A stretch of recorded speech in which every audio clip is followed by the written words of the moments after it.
భారత క్రికెట్ జట్టు south Africa పర్యటనలో ఉంది. ఇప్పటికే మొదటి టెస్ట్ పూర్తయింది. మొదటి టెస్ట్లో భారత్ ఘోర పరాజయాన్ని మూటకట్టుకుంది. ఏకంగా ఒక ఇన్నింగ్స్ 32 పరుగుల తేడాతో ఓడిపోయింది. ఈ నేపథ్యంలో రెండవ టెస్ట్ ఈ రోజు నుంచి మొదలు కాబోతోంది. మధ్యాహ్నం 1:30కి మ్యాచ్ ప్రారంభమవుతుంది. ఈ మ్యాచ్లో దక్షిణాఫ్రికాకి బలమైన గట్టి దెబ్బ తగిలింది. ఫామ్లో ఉన్న దక్షిణాఫ్రికా ఫేస్ బౌలర్ కొయెట్టి గాయం కారణంగా ఈ మ్యాచ్లో ఆడడం లేదు. ఇది ఖచ్చితంగా వాళ్ళ జట్టుపై ప్రభావం చూపుతుంది. ఇక భారత్ విషయానికి వస్తే భారత్లో కీలకమైన మార్పు జరగనుంది. అది అశ్విన్ స్థానంలో రవీంద్ర జడేజా తిరిగి జట్టులోకి వస్తాడు. గత టెస్ట్లో మొదటి టెస్ట్ మ్యాచ్లో రవీంద్ర జడేజా గాయం కారణంగా బయటున్నాడు.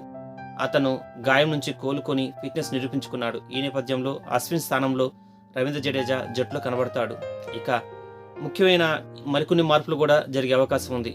అది మొదటి టెస్ట్లో ఎంత మాత్రం ప్రభావం చూపని ప్రసిద్ధ కృష్ణ స్థానంలో ఈ మ్యాచ్లో ముఖేష్ కుమార్ కానీ లేక ఆవేష్ ఖాన్కి కానీ జట్టులో స్థానం లభించే అవకాశం ఉంది.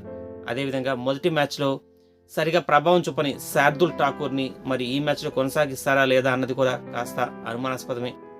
ఇక ఓపెనర్ గిల్ గత కొంతకాలంగా చాలా మ్యాచ్ల్లో అతను ఎంత మాత్రం ప్రభావం చూపలేకపోతున్నాడు.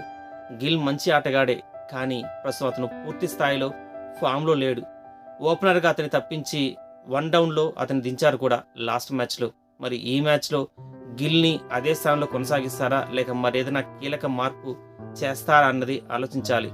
గిల్ని మారిస్తే మాత్రం అది అతిపెద్ద మార్పే అవుతుంది.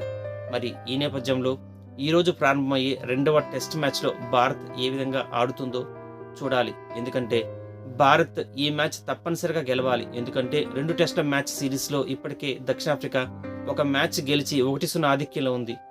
మరి దక్షిణాఫ్రికాపై ఈ మ్యాచ్ గెలిస్తేనే భారత్ 1-1తో సిరీస్ సమం చేస్తుంది. లేకపోతే సిరీస్ని సౌత్ ఆఫ్రికా చేతికి అప్పగించి భారత్కి వెనుదిరగాల్సి ఉంటుంది. మరి భారత్ ఈ మ్యాచ్ని గెలిచి సిరీస్ సమం చేయాలని ఆశిద్దాం.